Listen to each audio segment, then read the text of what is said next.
YouTube, welcome back to the software. So this is the Python solution to the whiteboarding challenge we've seen before, the invert binary tree.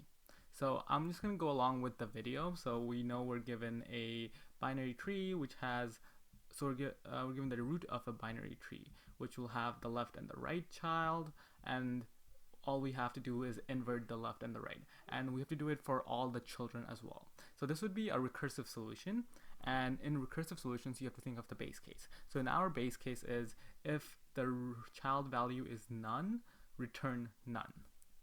So in Python I'll take care of this by going if root, and if there's the root, do something, else we just return the root. So in our if root we have to, let's say, declare a left variable. So this is going to be the new left child. We want this to be the invert or self dot invert tree of root dot right. This is because we want to run the recursion on the child of the right node as well, or right child.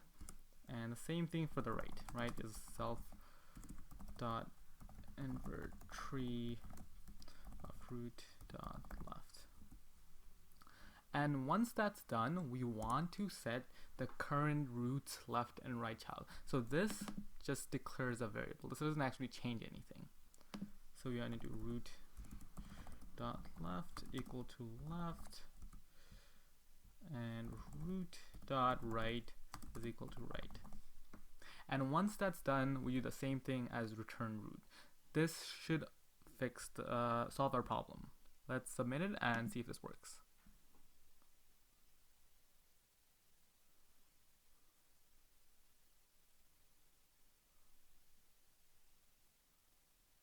And as you can see, that is successful. So I'll catch you next time. Thanks for tuning in.